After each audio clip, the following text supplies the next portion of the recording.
Hello guys! So, ang topic natin for today, ito, mga signs na ang lalaki, ang karelasyon mo ay insecure. Kung interesado kang malaman, panoorin ang video na to.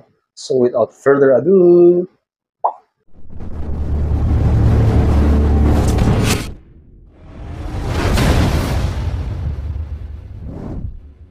so ito, ating alamin ang mga signs na yung karelasyon mo, yung lalaki na yan ay insecure.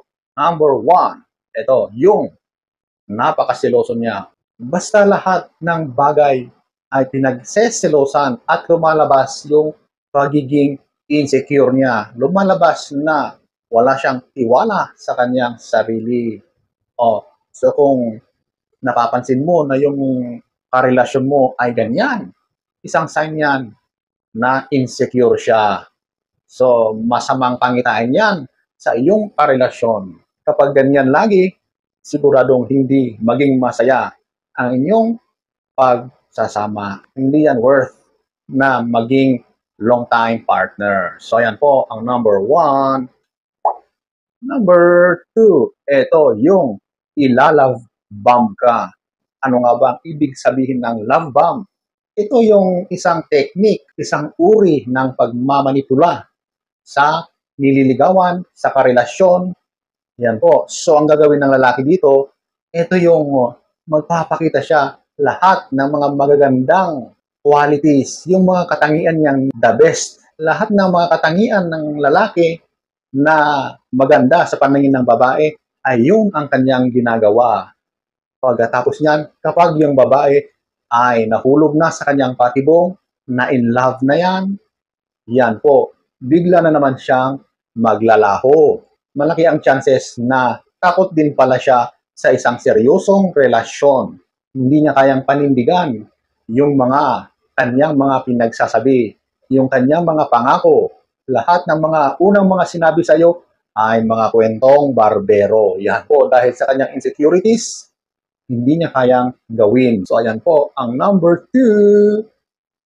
Number three, ito, yung chinecheck niya lagi ang iyong cellphone. At ito pa, ini-stalk na rin niya yung mga social media mo. Or mismong ikaw ay kanyang ini-stalk personally. Yan po, lingid sa iyong kaalaman, yan pala ay nagmamasid. Di ba? So yan ang isang sign na ang relasyon mo, ang lalaki na yan ay napakataas ng insecurities. Wala siyang tiwala sa iyo at wala siyang tiwala sa kanyang sarili. Kapag napapansin mo na yung lalaki ay pinipilit na makita ang laman ng iyong cellphone, isang sign yan na yung mga iniisip niya against you ay talagang nagpapakita na siya ay mahinang klase ng lalaki. Pinagdududahan niya yung pagmamahal mo sa kanya.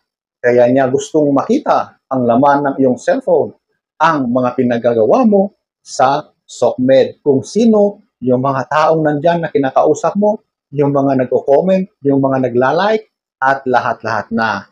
So, ayan po, ang number 3. Number 4, ito, yung ayaw tumanggap ng kritisismo. Kapag may sinabi ka na may gusto kang i-correct, may opinion ka sa kanya, yan ay nagiging defensive agad-agad, di ba? Sa halip na tanggapin niya at itatama niya kung ano man yun, siya ay magagalit. At ito pa, OA siya kung mag-react. Hindi siya tatanggap ng kahit anong uri ng kritisismo. Kasi feeling niya ay parang minamaliit mo siya. Talagang insecure na insecure ang ganyang uri ng pagkatao ng lalaki na yan, di ba? Ang lalaki na confident, yan po, ay tatanggap ng mga ganyang mga kritisismo. Kung ano man yung mga pagkakamali niya, ay tanggap niya, inaamin niya, at yan po, kanyang babaguhin at kanyang pagbubutihin sa susunod. So, ayan po, ang isang sign ng lalaki ay insecure. Number 4. Number 5. Ito, yung they constantly belittle you. Ito, yung lagi kanyang minamaliit. karamihan or kadalasan sa mga kalalakihan ay di ba, lagi kang pupurihin. Binibigyan niya ng validation yung mga ginagawa mo, accomplishments mo. Kahit yung mga physical appearance mo ay puring-puri ka. Pero itong lalaki na ito, kabaliktaran ang kanyang pinaggagawa. Ito yung tipong literal na kung ano yung mga physical na weakness mo or yung mga kahinaan mo sa physical na aspeto, yan po ay lagi niyang pinapansin at talaga namang nagbibigay ng mga masasamang komento. At saka ito pa, yung tipong alam na niya kung saan ka mahina o yung mga alam niya na hindi ka familiar o hindi mo alam, yan po, talagang doon kanya titirahin. So, titirahin ka sa mga alam niyang mga kahinaan mo. O, di ba? Ganyan ang lalaking insecure. So, yan po ang number 5.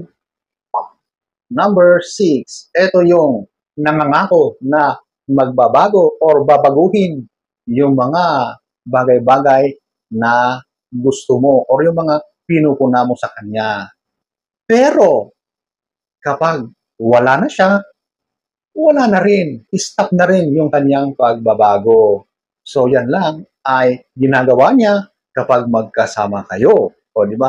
Pero kapag wala, ay wala na rin. Ito ang isang example dyan. Kunwari, di ba? Sasabihin niya, oops, huwag kang madalas kumain ng karne or anything that is related to meat kasi nakakasama yan sa iyong kalusugan. Ikaw naman na nagpapakitang gilas, ginagawa mo dahil magkasama kayo. Pero kapag wala na siya, ayan na, banat na naman, di ba? Yung mga ginagawa mo ay mga kunwa-kunwari lang, di ba? Yan ang isang sign ng lalaki ay insecure. So, yan po ang number 6. Number 7, ito, yung mag-cheat sa'yo.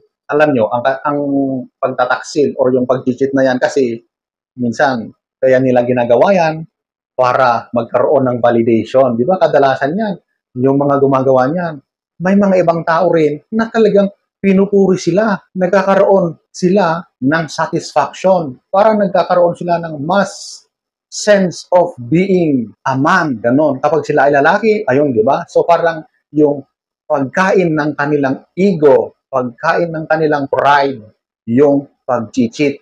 Kaya ginagawa nila yan. So yan ang feeling nila.